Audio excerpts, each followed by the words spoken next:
the restoration or repair of Ukrainian energy infrastructure, and how quickly will allies be able to deliver on their pledges?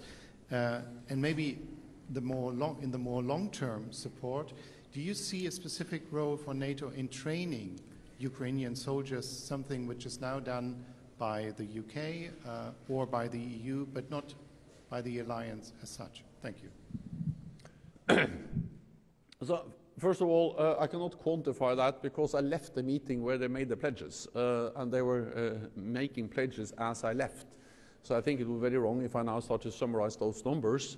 But it is a meeting going on. I gave my intervention. I told them how NATO can support these efforts with our comprehensive assistance package. And then they're going around the table, and there will be more pledges for certain.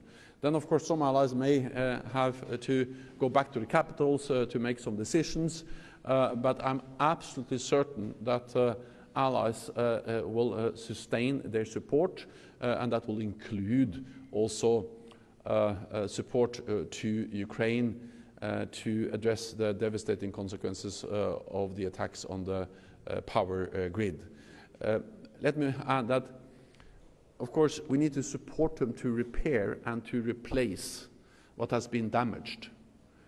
But we also need to support them to defend, to shoot down incoming drones and missiles. That's the best way to protect Ukrainians against these attacks and to ensure that President Putin does not succeed in trying to weaponize winter. But the concrete numbers, you have to wait until allies have made the pledges. Then on training, well, so NATO allies have, as you alluded to, trained Ukrainian troops for many years. I remember very well, I went to Yavoriv, just outside Lvov, back in 2015, and there I saw how UK, the United Kingdom, United States and Canada trained Ukrainian forces. NATO has been there for many years, helped to build capacity and modernize their armed forces. And of course, we can absolutely also do that in the future. Exactly what kind of framework that will be done in, that doesn't matter so much for me. What matters is that NATO allies in different formats are training Ukrainian troops.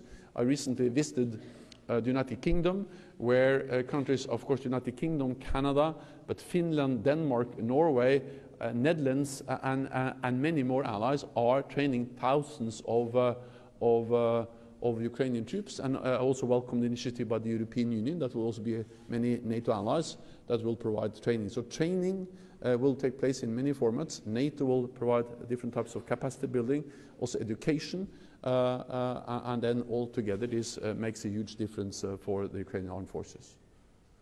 Anadolu. Talha Türk, Anadolu Agency. First of all, thank you very much for the opportunity. I have two questions. Mr. General Secretary, Sweden says that the country is taking necessary steps, necessary measures to eliminate Turkey's concern. However, we are still seeing the rallies of PKK terrorist groups across the country, and they are reflecting terror materials to Turkish embassy building. Do you think Sweden is trying hard to eliminate Turkey's concerns? Also, my second question is about increasing security concerns in Western Balkan countries, especially in Bosnia-Herzegovina and Kosovo, since the beginning of the war in Ukraine. How can NATO address these concerns? Thank you very much. So first on Finland and Sweden joining NATO, and to what extent they deliver on what they have promised, if I understood the question right. Then, first, all allies, including Turkey, made an historic decision in June to invite Finland and Sweden. All allies have signed the accession protocol, and already 28 out of 30 allies have ratified the accession protocols. This is a very quick accession process. We welcome that, and we do that not least because we know that membership of Finland and Sweden in the alliance will strengthen NATO, it will strengthen the transatlantic bond, it will make us all more safe and secure. In Madrid, at the NATO summit, Finland and Sweden and Turkey agreed on the joint memorandum. I was there. We supported and facilitated those negotiations. I know that they were difficult negotiations, but they agreed. And Finland and Sweden are now implementing. They have delivered, meaning that Sweden, for instance, has changed its constitution.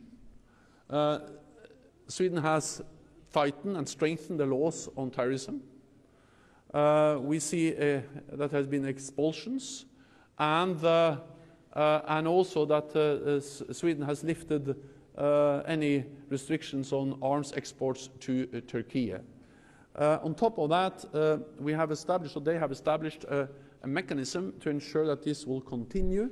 There will be a permanent effort by Finland and Sweden to work together with Turkey in addressing terrorist threats. This is, of course, important for Turkey, but it's important for all allies. And sometimes there are also very close links between terrorist groups and organized crime in other NATO allied countries, including in Sweden and other NATO and in other European countries. But let me add one more thing, and that, of course, when it comes to individual decisions on expulsions or extraditions, that is for the Swedish courts to make. I mean, there's rule of law. So what politicians do, they decide the laws, and they have tightened the laws. But at the end of the day, you need proof that will stand in the court if you want a specific person extradited from Sweden. And that's how it works in democratic states with rule of law and independent judiciary. Then briefly on Western Balkans, of course we are concerned. We have members, we have partners in the Western Balkans. We have the NATO KFOR mission in Kosovo, close to 4,000 troops, helping to ensure peace and stability. And we also have our headquarters and our presence in Sarajevo. And of course we work also very closely with the European Union to help to stabilize the region. We'll go to Romanian television. Lady there. Hello, Secretary General. Last night, President Klaus Johannes said that we need concrete plans to know where and who sends troops. So I was wondering if were the logistics discussed, were there any concrete plans after the discussions today? Do they involve Romania and the eastern flank? Thank you. So we have plans in place. NATO has plans in place to protect and defend all allies. And also that's the plans we activated when Russia invaded Ukraine. And we activated the same morning, and that has led to more NATO presence, now 40,000 troops on the NATO command in the eastern part of the alliance, but all backed by significant air and naval forces.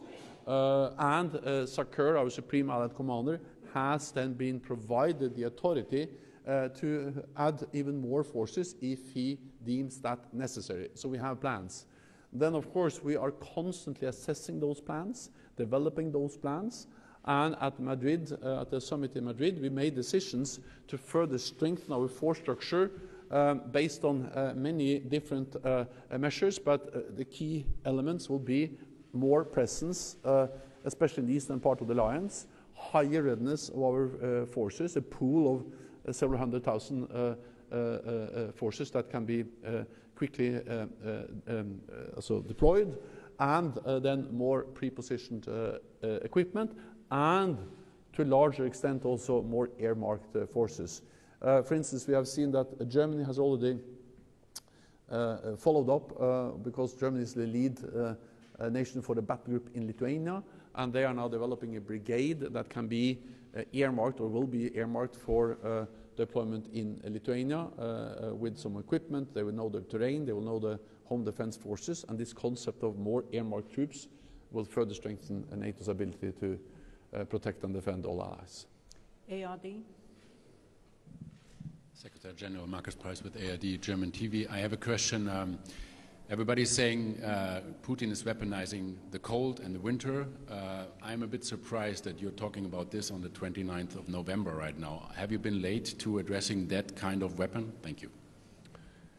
Well, we have addressed this issue for a long time, not least by providing air defense systems. I think that, of course, the most effective thing NATO allies do is to help Ukrainians to shoot down incoming missiles and drones from Russia.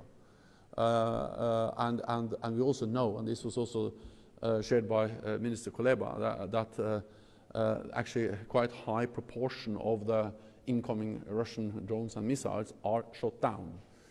So without the significant and modern air defense systems that NATO allies have provided, we would have seen much more devastating attacks and much more damage, including of the gas, the energy, the power grid.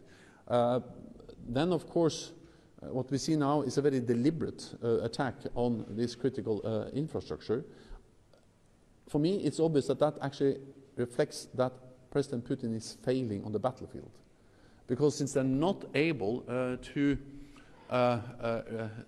resist the fact that Ukraine has liberated a lot of territory, the way they can respond is by attacking civilian targets. And of course there are thousands of cities, there are hundreds of energy facilities, and of course there is no way all of them can be defended at the same time.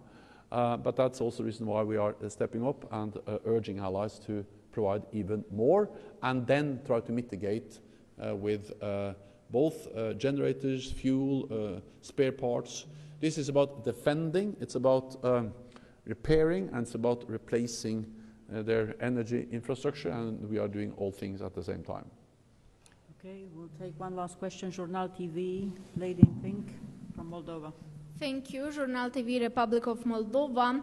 So, the latest security incidents caused by Russian missiles launched against Ukraine and which crossed the airspace of Republic of Moldova, one of which fell in Moldovan territory, have brought back into the public discussion the vulnerability of the Moldovan defense system. How could the allied countries support Moldova in this regard? Thank you.